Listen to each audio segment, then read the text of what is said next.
I don't normally end up having to talk twice, but Andy was unfortunately in some very detailed negotiations. I don't believe he's helping Theresa May out with Brexit, but who knows? So I had to step in at the last minute. So apologies if I'm a little bit unaware of the subject material, but I'll try and do my best.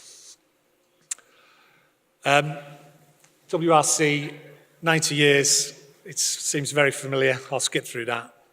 But basically, we've had a lot of research into this particular area around, and then pulling all the data streams together, which is the most important thing.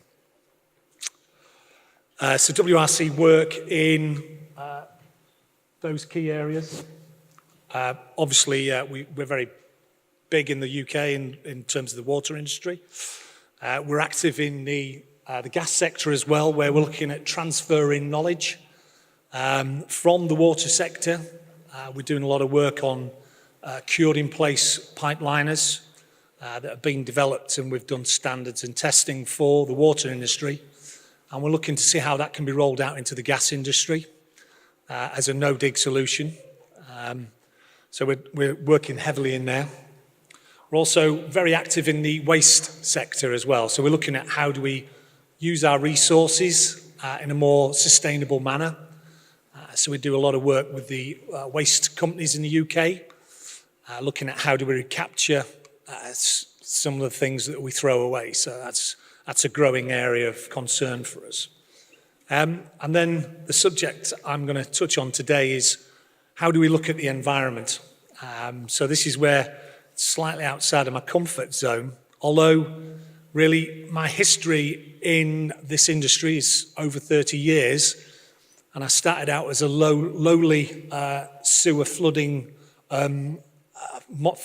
sewer flow monitoring technician, installing flow monitors for wastewater models.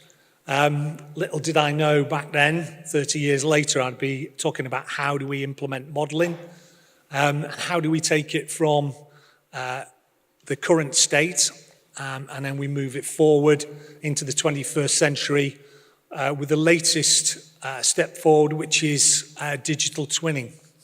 And hopefully I can explain how we're going to do that.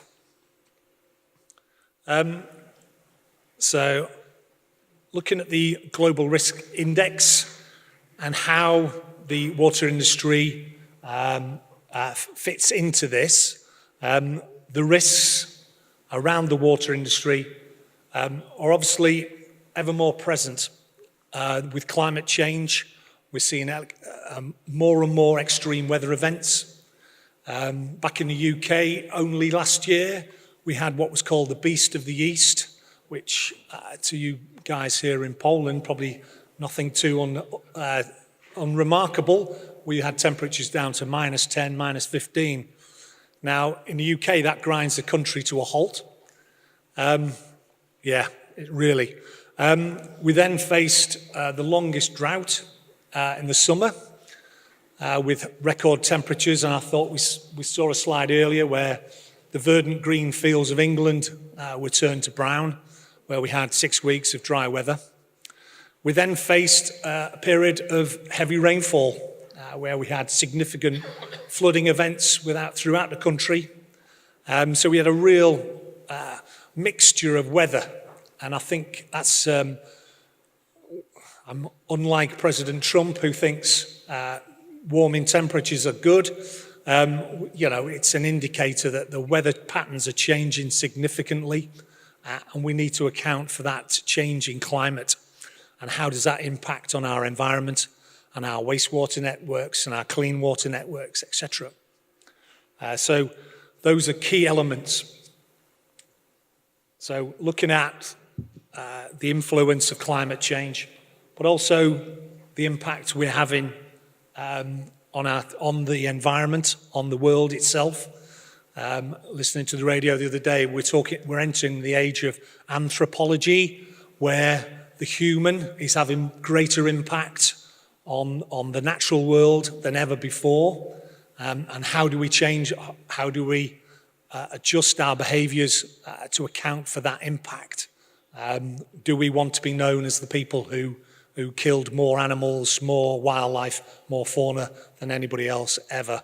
I certainly don't, and I hope my grandchildren won't in the future. So there's plenty of risks that are involved, and how that impacts on our being and our world is quite crucial. So this rather complicated diagram really shows how everything is connected. It's all linked in. How we use our water, how do we dispose of it, how do changing weather patterns have an impact on all of those things. So it's a multi-relational diagram, an impact that is wide-ranging across a whole sphere. And I think this is what we're going to touch on in a short while. See, I didn't do the slides, so some of them. But one of the impacts that we can chart and note is the warming sea temperatures. And we can see how that has impacted. And here in Dansk, you're a coastal town, changes in sea level will obviously have a significant impact. I live on a very area close to the sea on a very flat piece of land. Has been reclaimed over centuries. We're facing ever-increasing threats from flooding in those particular areas. The Somerset levels were flooded nearby me for over 3 months during one summer period, only 2-3 years ago. So that shows how those changing patterns certainly have a significant impact. But we have the potential as an industry, the water industry, to adapt, to change, to move things forward. And I think we really do need to consider how we do that and how we assess our activities in the whole rather than just in a very small silo. I started this talk off by saying, this isn't my particular area. I deal with wastewater networks, but is that really appropriate this day and age, that somebody should just focus on sewers, pipes, be not too interested in wastewater treatment, water supply? I think those days are probably gone. It's just us dinosaurs need to catch up. So this is a quote from the absent Mr. Blackhall, where he sees the role of clean water in the wastewater sector professionals is paramount to delivering the adaptation and migration solutions to prepare for our changing environment. Our industry must adapt to appeal to future young engineers to ensure we continue to deliver on behalf of society. The work we do helps to maintain civil society and underpins public health. Now, I've been a big, passionate devotee of this. My brother is a vicar, and he marries people and then buries them. My job, really, as a sewerage engineer, is to try and keep people alive. And as I was told once before, sewerage engineers have saved more lives than any doctor that ever been on this planet, because as soon as public health collapses, the mortality rate in the population increases exponentially. So I think we should be passionate about what we do and to try and get that message out there. We can change, we can make a difference. So I think that's the message that Andy's trying to get across there. So, getting round finally to the topic of my talk today. I'm just going to try and outline some of the details around SIMPOL ICM. Simulated pollution, got it all wrong. And how do we integrate that? Well, basically, SIMPOL is it's a model. It's using hydraulic models that we're all very familiar with. And back in the day when I was a young lad, working in sewers for the first time, collecting data to be input into hydraulic models was the first steps in the industry, understanding how does the real world, our infrastructure work. So we added new infrastructure, We gathered data about it. So that was me out in the field doing that work.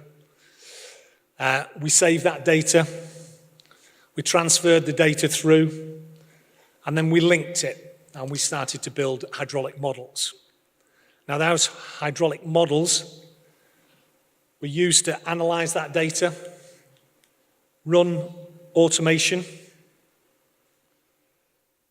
simulate, train surrogate models, save results, upload parameters, and then make adjustments in the real world. So what we did by modeling our real world infrastructure and understanding how it responded to rainfall, etc., we were able to take it away, put it into a model, change things, adapt, amend, upsize, add storage, remove storage, etc. And then we could run the model and see how it worked. And I was talking to an engineer on Friday from Scottish Water, and we were talking about hydraulic modeling back in the dim and distant past. And he said, we worked on a mainframe computer. The only problem was everybody else used the mainframe during the day. So we did our modeling work, we input our values, we waited for everybody else to finish work, then we set the model running. We then came back in the morning and hopefully the model had completed its run and we were able to look at the data. The problems were always there, was that if we had to amend it, change it, we could do that in the day, but we always had to wait to the end. So we've come a huge leap now. Models run much, much quicker. So InfoWorks, HydroWorks now take hours rather than days to run. But we're still faced with that dilemma of if we make changes, adaptations, it takes time to constantly go back and run the model to see what the outputs are. So we need another phase. And this is where SIMPOL ICM fits in. This takes the outputs or the inputs from our hydraulic models, be they clean and wastewater network models, which they largely focus on a very catchment-focused basis. SIMPOL looks at a wholesale river basement area, so a whole catchment. So it analyzes it on a much wider scale, it overviews, and it draws inputs from all aspects. From the clean water, it can draw in river data, soil data, flow data from our hydraulic models, etc. And how does it do that? Well, it works on a more higher level in terms of time frame. So where hydraulic models work on 1 minute or 2 minute intervals, we're looking at 1 hour, which conforms with water industry standards for assessing water quality. So SIMPOL can run and take those inputs on a much wider basis, and then we can analyze that. So we can run scenarios much quicker. So instead of days and days of modeling, we can now turn that around into hours. So the next step is to create a digital twin. Well, the first time I ever heard digital twin mentioned, somebody described it as a model. And people said, well, we've got lots of models. We've got models for hydraulic modeling on our sewer wastewater networks. We can model our treatment works, our clean water networks. Why do we need something else? Well, the analogy that was given to me is it's very much like a car. We started out with a Model T Ford. Back in the day, could go about 10 miles an hour. And that's our oldest model.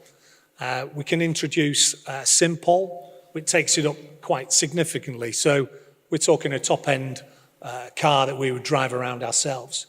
The digital twin is the F1 version. It does things in seconds. The people we're talking to in terms of digital twinning can produce models that the F1 Formula One teams can use and give to their drivers so they get a real-life experience without ever having set foot or into a car and driven on some of these circuits. They can change tyre pressures. They can adjust for temperature, wind, etc. All of those factors that come into play.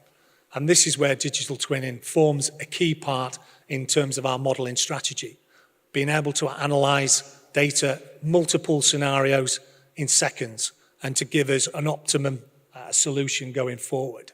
So this is where digital twinning forms in. So we've got our step between our hydraulic models to SIMPOL, which speed things up considerably. And then we've got our digital twin, which can analyse scenarios much quicker on a huge range of parameters that is far beyond the human person. So again, we analyse the data. We use AI, artificial intelligence, to look at the results. We upload parameters. We run our SIMPOL model. We simulate. We come up with a range of options.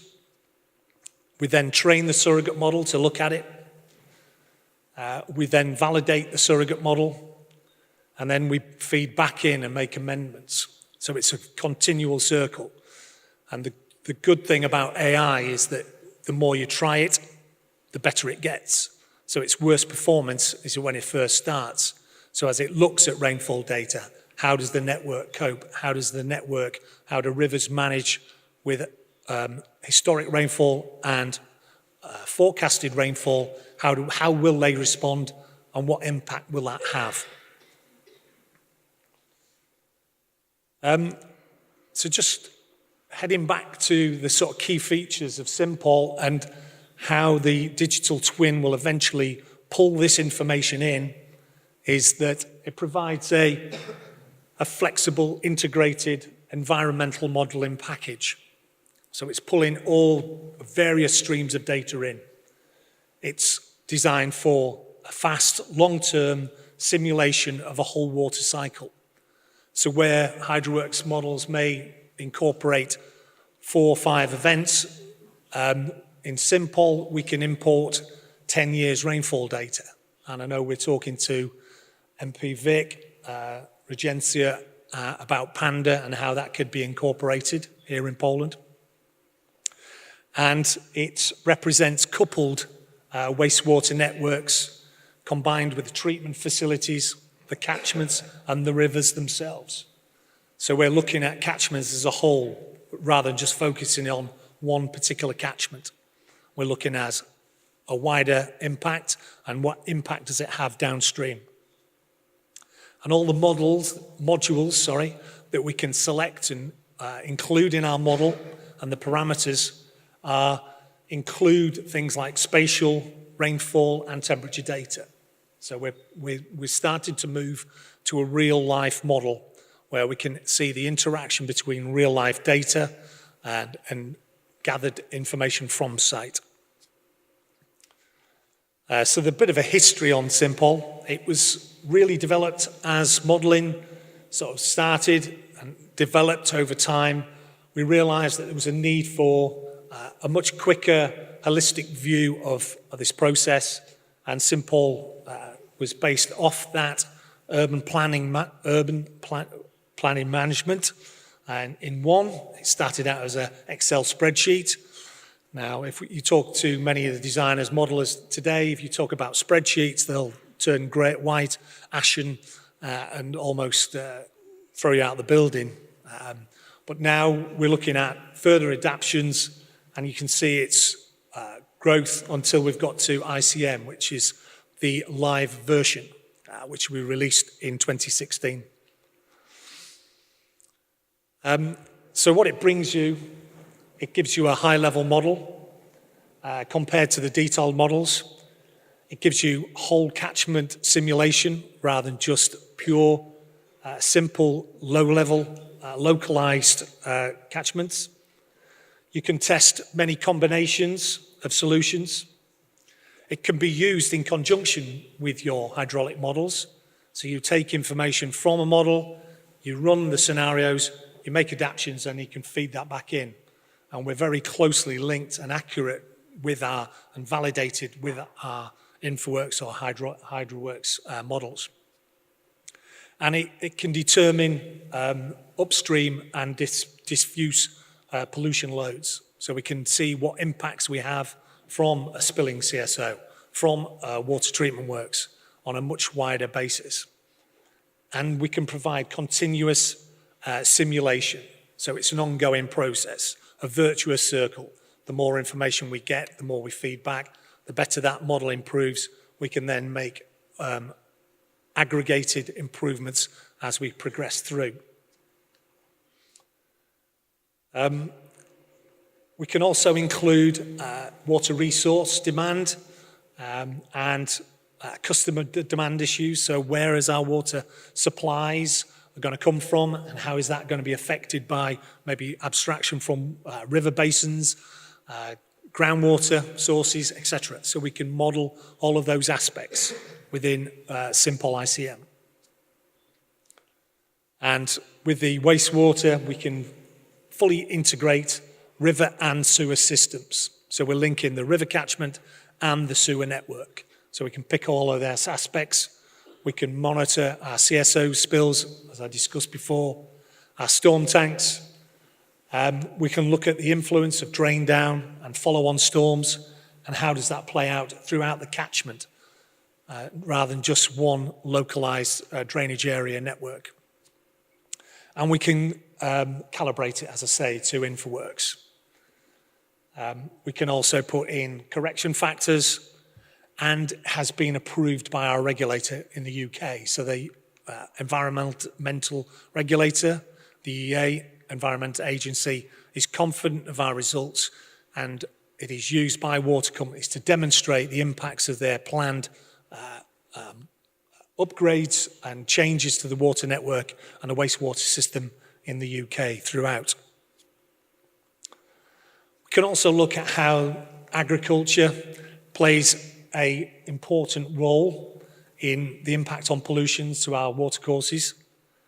So we can monitor and log diffuse pollution from urban and agricultural sources. We can look at the impact of different land uses, wash-off loadings, etc. And we can also look, in this day and age, increasingly at the impact of fertilizers and pesticide rates on our urban, on our water catchment and the water cycle. So here is a graphical image of a SIMPOL model. So we're looking at wholesale river catchments, multiple drainage areas, but we're also picking up aspects of rainfall, runoff, impacts on water courses, impacts of treatment in the process. We can then build up all aspects, hydrology, intermittent discharges and from wastewater treatments, etc. And the interaction with rivers and how that affects downstream catchments.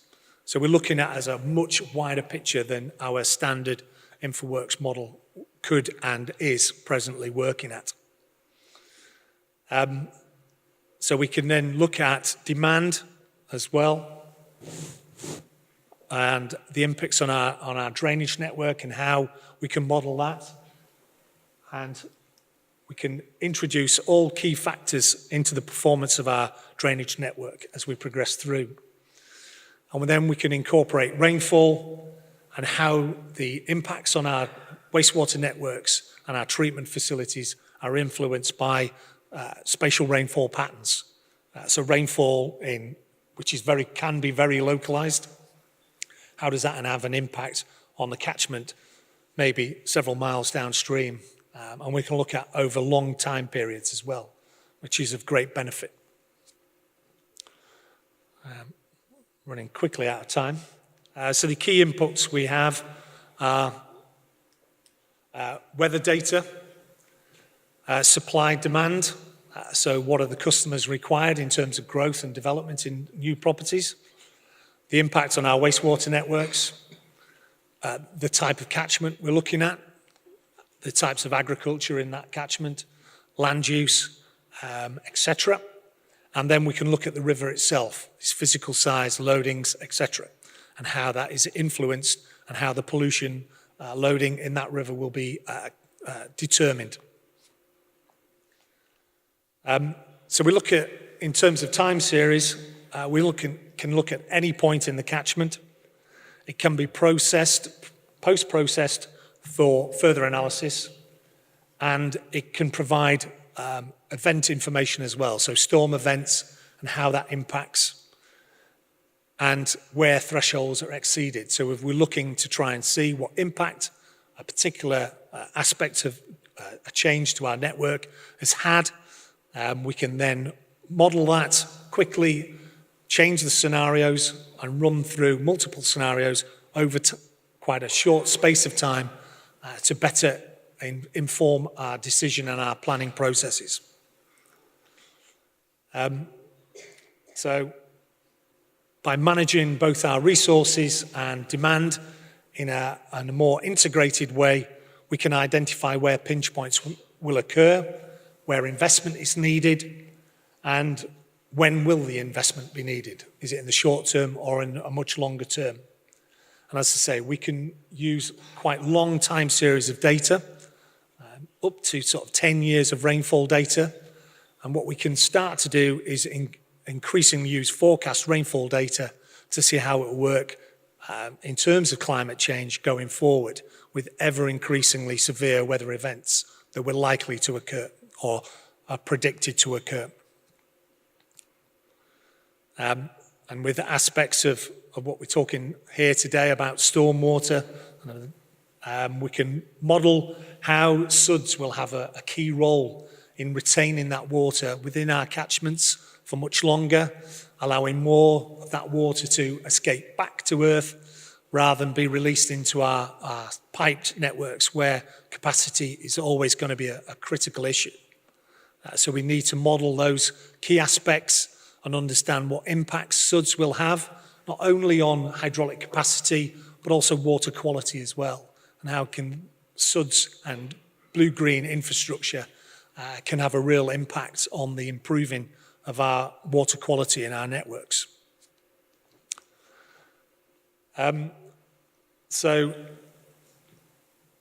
work we've been doing, this is a project we've been doing for Southern Water, and I realise I'm running slightly out of time. I can seem to talk forever. Has really been looking at how do we, Southern Water is south of London, along the south coast of England, facing the Channel. So they've got significant changes around climate change, population growth, and balancing environmental protection with the security of supply. And we've used SIMPOL, ICM, to assess the water, wastewater and supply businesses and how they affect each other over a range of scenarios. So this is a large river catchment in Hampshire, I believe. And this shows some of the aspects that we're modelling. And these are all the various inputs that we're putting into our model. So a range of wastewater, clean water assets, and we can input them. So all the blue are clean water. Sorry, I was looking at a colleague there to correct me if I was going wrong.